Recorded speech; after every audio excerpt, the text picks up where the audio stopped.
India has strongly rejected remarks by the Organization of Islamic Cooperation. कहते जी आप एक कदम आगे आएंगे, हम 10 कदम आगे जाएंगे, जाएं तो सही, चेस तो करें उनको भाई, आपके सामने बैठे हैं बॉर्डर के दूसरी साइड पे, ताकत हिम्मत करें ना, जाए वहां पे। बातें सारा दिन जितनी मर्जी करा लो इनको, ये गौरी है, ये फलाम मिसाइल है, ये फलाम, किसके लिए रखे हैं यार आपने? देखने के लिए रखे हैं? अगले घर में घुस के मार रहे हैं सुबह शाम आपको। The Indian Foreign Ministry hit back and termed the OIC statement ill-informed and ill-intended. तो वो दिखा रहे हैं भारत को आके, और वो भी मोदी के भारत को पलट कर जो जवाब दिया है वो जानने लायक है। सर इनकी तो समझ ही कुछ नहीं आती, काकड़ साहब किस किस्म की स्टेटमेंट्स देते हैं। काकड़ साहब ये क्या पीते हैं, कहां से पकड़ के लाए हैं, और क्या करारा जवाब दिया है भारत ने।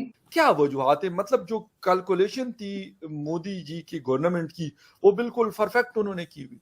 देखें, और कभी आपने देखा कि आपकी मस्जिदों में बैठ के जो स्पीकर के ऊपर तकरीरें कर रहे हैं वो हाई स्कूल भी नहीं है। बिल्कुल चला एप्पल का आईफोन इस्तेमाल कर रहे होंगे मौलवी साहब, लेकिन हर खुतबे में अमेरिका को गालियां, इजराइल को गालियां, भारत को गालियां, और इन्हें पता कि इन गालियों से उनको उनकी सेहत पे कोई असर नहीं।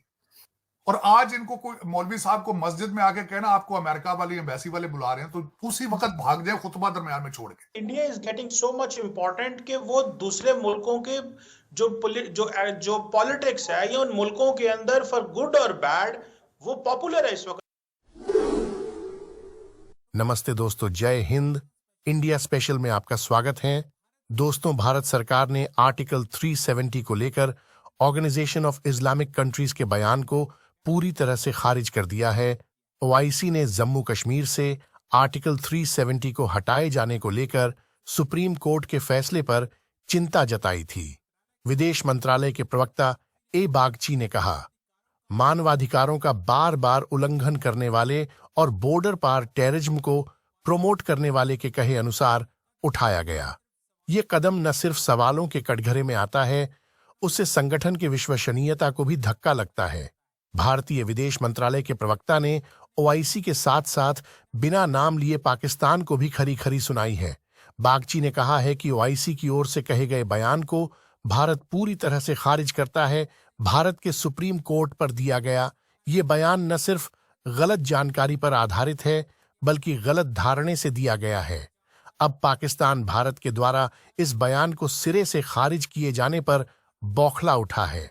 दुनिया का सेकंड बिगेस्ट रिलीजन है, जो हालात हैं वो जरा उसके, आज मुझे सुबह बहुत दुख हुआ इस बात का कि जब हिरोशिमा के ऊपर जो बम मारा गया था वो 13,000 टन उस वक्त बम मारे गए थे हिरोशिमा के ऊपर।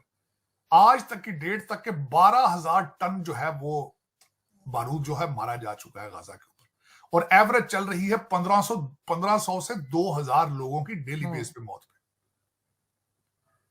और दुख वाली बात यह है कि कोई चीज, कोई रेजोल्यूशन, कोई किसी के माथे पे बल नहीं। बिजनेस इज एज यूजुअल चल रहा है, बिजनेस बिल्कुल एज यूजुअल। बिल्कुल मुसलमान चाहे अपने मुल्कों में बैठे हैं तो उनके ऊपर उनके करप्ट जो उनके रूलर हैं वो उनको जलील कर रहे हैं, मार रहे हैं। जो बाहर बैठे हैं वो तो वैसे बेचारे सेकंड क्लास सिटीजन है, उनको कौन पूछता है। लेकिन सेकंड बिगेस्ट रिलीजन, कभी सोचा है कि क्यों दुनिया में जलीलो ख्वार हो रहा है? क्यों जलीलो ख्वार हो रहा है? मेरी नजर में सिर्फ एक ही वजह है उसकी, तालीम से दूरी है। आपने साइंस का बायकॉट कर रखा है। आप चाहते हैं आज भी हम 7वीं सदी के इस्लाम के ऊपर चले जाएं। आज भी आप चाहते हैं खुलफा राशिदीन के दौर में जाएं। आप चाहते हैं आज भी आप गधों के ऊपर फिरें। हाँ, लेकिन हर बंदे की शादी बीवियां 4-4 हों, 70-70 बच्चे हों। वो देख ले मिडल ईस्ट में, आप देख लेना सर। अभी तक यही पढ़ा रहे हैं। मैंने आज एक वीडियो लगाई भी है एक मौलाना की, कह रहे हैं कि जी दुनिया जो है वो किसी बैल के सींग के ऊपर रखी हुई है। इस किस्म की बातें कर रहे हैं। देखें, और कभी आपने देखा कि आपकी मस्जिदों में बैठ के जो स्पीकर के ऊपर तकरीरें कर रहे हैं वो हाई स्कूल भी नहीं है।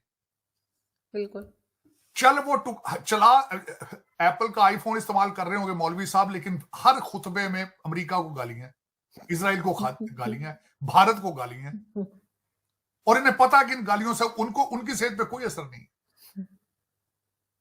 और आज इनको कोई मौलवी साहब को मस्जिद में आके कहना आपको अमेरिका वाले एम्बेसी वाले बुला रहे हैं, तो उसी वक्त भाग जाए खुतबा दरमियान में छोड़ के।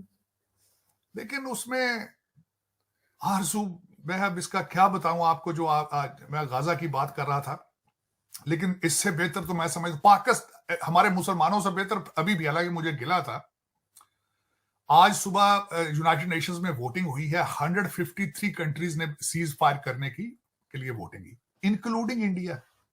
भारत ने भी सपोर्ट किया है कि फलस्तीन के अंदर बॉम्बिंग बंद कर दी जाए।